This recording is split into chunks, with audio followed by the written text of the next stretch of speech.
My daughter's graduation day should have been one of the most memorable and joyous moments of our family. Boston University held a ceremony under a clear blue sky, where students were filled with joy as they held their diplomas.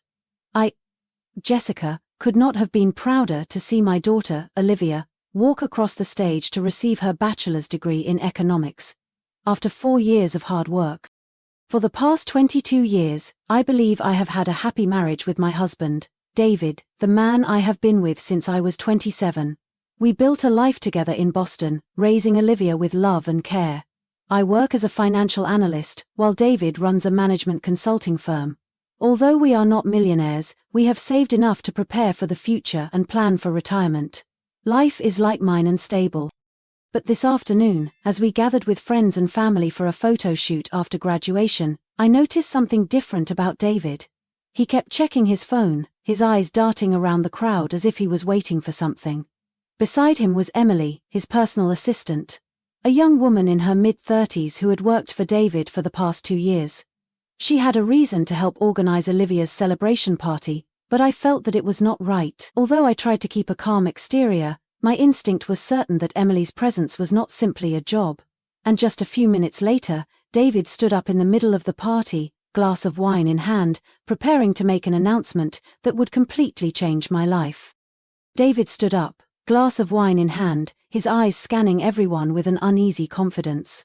I held my breath, sensing that what was coming was not a simple congratulations to Olivia. "I have an important announcement," he said, his voice steady but distant. A sense of unease gripped me, my heart skipped a beat. No one could have guessed that, on the very day my daughter marked the greatest achievement of my life, I would choose this harsh moment to settle it all. "Emily and I are in love," David announced, his tone full of smugness. "We are starting a new life together." The lack of comfort in the room was like a hardening of the iron. I heard someone gasp in surprise, the murmurs of the guests, and then Olivia's eyes, full of love and disappointment, like a wave piercing my time. But the worst of the financial conditions had not stopped. David looked straight at me, his eyes cold as if I were a stranger, and continued, "I have transferred all of our savings to prepare for a new beginning." Emily shook his arm, her triumphant smile unconcealed. The apartment was in chaos, no one knew how to respond. Some turned away, gasping, others looked at me, waiting to see how quiet I would be. But I didn't splinter, I didn't scream or yell, I just felt an eerie stillness spread through me, maybe because I knew this was coming, maybe because I'd been prepared for these moments. And David, the man who thought he had it all planned out perfectly, had no idea that I was the one who had laid the trap for him. I squeezed my glass, feeling the coldness spread from my palm to my chest, but in my mind, everything was crystal clear. David expected me to collapse right there, in front of all my friends, family, and most importantly, Olivia. He expected me to freeze, to be shocked, to beg for mercy. Instead, I pursed my lips, keeping my gaze level with the man who had betrayed me for over a year. I had seen this moment coming. 3 months ago I had started noticing unusual things in our joint bank account. Extravagant spending with no reasonable explanation. David was not the type to spend lavishly, but lately the transactions had been piling up. Luxury hotel bills, jewelry from Tiffany & Co., first-class airfare. And the strange coincidence was that they all appeared on days when he claimed to be late for meetings. I did not confront David immediately. As a financial analyst, I knew that patience was my best weapon. Instead, I watched. I took notes, and I collected evidence. I had quietly transferred money from our joint account to my own, making sure Olivia and I didn't lose anything. When Laura, a friend who worked in human resources at David's company, called me, her voice hesitant, I knew I was right. "Jessica, I thought you should know. Emily just applied for a transfer to David's new office in Miami." Miami. So they had been planning to leave for a long time. They thought I was clueless, that they could quietly take all the money David and I had saved over 22 years of marriage. But they had underestimated me. And now, there was one last thing I had to do. Show David that he could never outsmart me. I put my glass down on the table, my eyes moving from David to Emily, then stopping at Olivia. She stood there, her face pale with disappointment. I knew that no matter how carefully I'd prepared, Olivia would still be heartbroken to see this. What should have been one of the proudest moments of her life turned into a farcical drama of betrayal. But I wasn't going to let David control this story. If he thought he was the only one in control, he was about to find out how wrong he was. I gently opened my bag, my hand touching the cream-colored envelope I'd prepared weeks ago. My heart was no longer pounding, replaced by a strange calm. I looked up at David, his face still smug. He had no idea, no doubt, that I was several steps ahead of him. "Really?" I asked, my voice slow but sharp. "You had it all planned, right? A new life in Miami, a condo on the beach, a fresh start?" I looked at Emily, a faint smile on my face. "With the money I've saved him for the past 22 years? Silence filled the room. The guests sitting nearby began exchanging confused glances. Emily squeezed David's hand, but this time he was not so confident. I saw a flicker of confusion in his eyes, a small but enough sign that I had taken the initiative. I slowly took the envelope out of my bag and placed it on the table in front of David. "Before you and her have fun with my money, you might want to take a look at this." I pushed the envelope toward him, folding my arms over my chest. "Consider this a parting gift from me." David stared at me, then reached out to open the envelope. I watched as the pages fell out before him, and in that moment I saw what I had been waiting for. David's face paled as he realized the truth.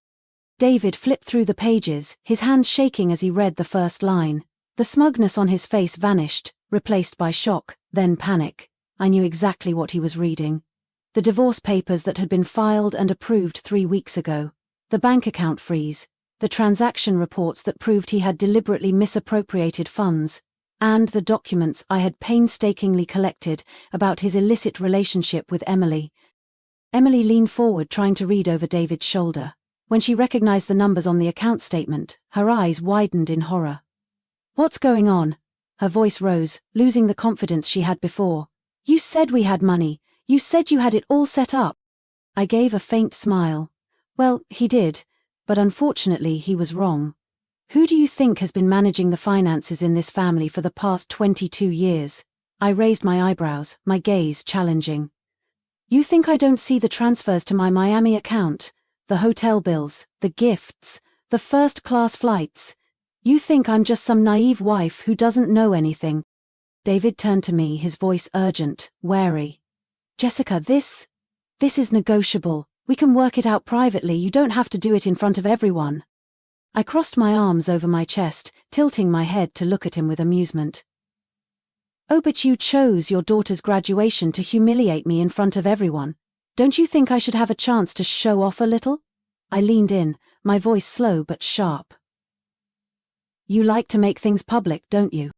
The tension in the room was so intense that everyone held their breath.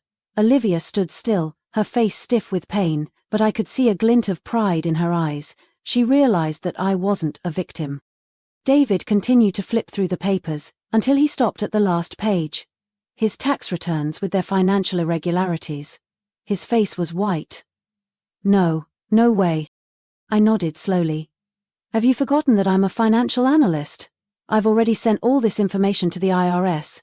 And, the good news is, they're very concerned about entrepreneurs with undeclared offshore accounts." I smiled brightly. "Maybe you should be prepared to explain to them before you think about leaving with her." Emily backed away in horror, letting go of David's hand as if he were a fire that could burn her at any moment. "You said you had it all taken care of. You said I would have a new life." I chuckled, picked up my glass, and my voice was soft but sarcastic. "Maybe you should find a new plan. I hear the job market in Miami is pretty tough on people who get fired for having affairs with their bosses."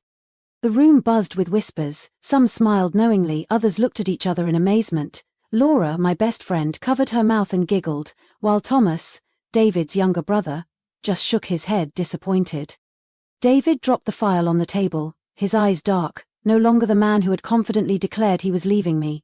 I leaned closer and whispered, "I know everything, David, and you're lost." David looked at me, his eyes filled with shock and resentment. He couldn't keep his composure anymore. His hands clenched the file as if he could crush the truth. But that didn't change anything. It was all prearranged, and he had no way out. Emily was still in shock.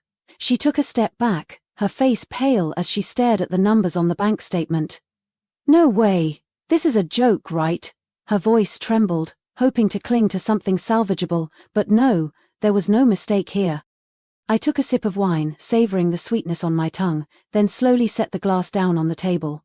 "I know, Emily, you dreamed of a life of luxury in Miami, a penthouse on the beach, mornings sipping coffee on the balcony overlooking the ocean, and, of course, a man willing to pamper you with the money I've saved for 22 years.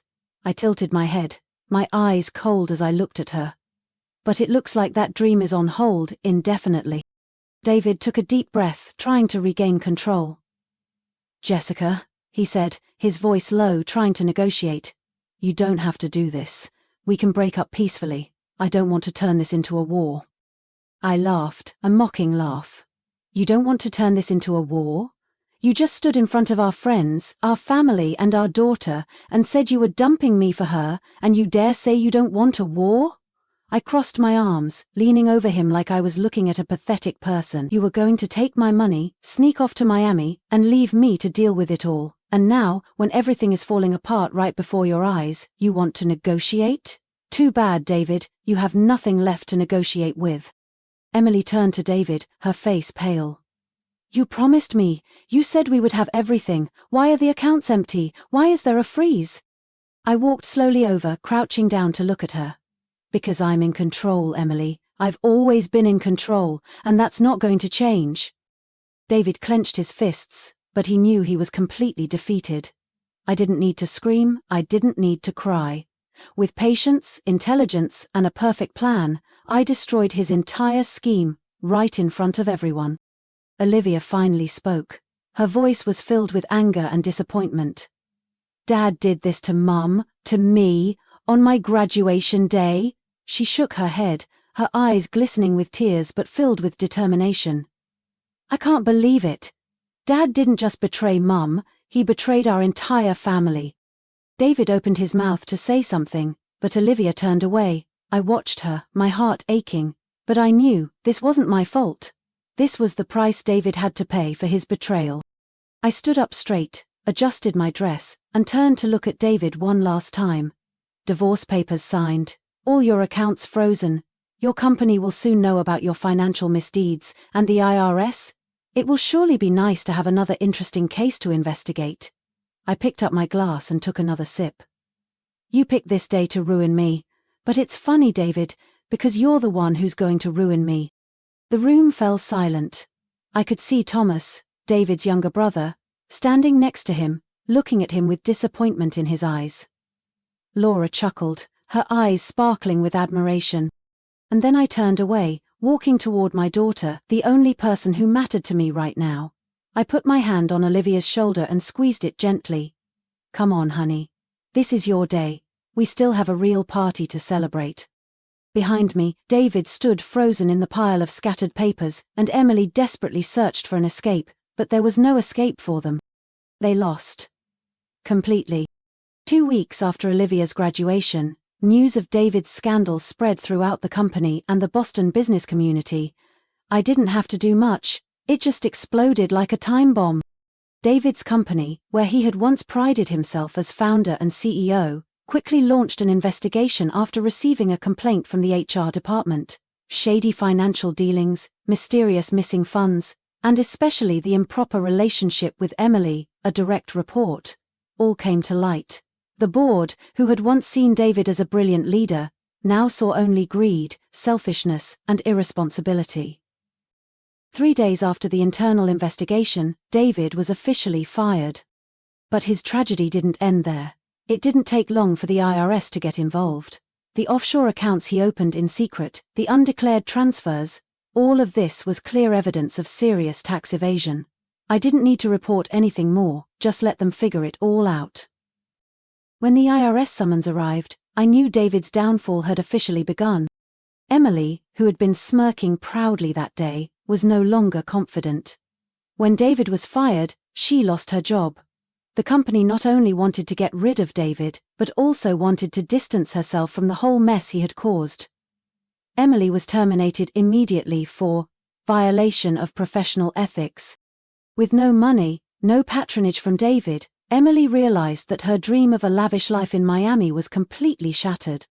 The last I heard from her, Emily had packed her things and quietly returned to her parents' house in Indiana. I could imagine the disappointment in their eyes, as their daughter returned home empty-handed, with no career, no honor, no future. After losing his job, David still tried to find a way to restore his reputation. He tried to contact old friends, business associates, but no one wanted anything to do with someone who had just been fired for financial fraud and ethical scandals. Then there was the house. David thought he at least had a place to stay, but no. The house had been transferred to my name. Early one morning in June, I received a text from him. "Jessica, can we talk? I need a place to stay." I stared at the text, then laughed. Just a few weeks ago he had stood in front of me, announcing that he was leaving me for a new life with Emily. Now, having lost everything, he wanted my help? I didn't reply. I just took a picture of the text, sent it to Olivia with a single line. "That's the person who was willing to abandon us." Olivia read it and simply texted back, "Mom, I'm proud of you." David lost not only his money, but his family. Olivia refused to see him. She was old enough to know that such a father did not deserve to be in her life. Finally, with no other choice, David had to leave Boston and temporarily rent a small apartment in the suburbs of New Hampshire. A man who had once been at the pinnacle of power, had a solid family and a promising career. Now he was a failure, living alone with a mountain of bills. And me? I had never felt so relieved.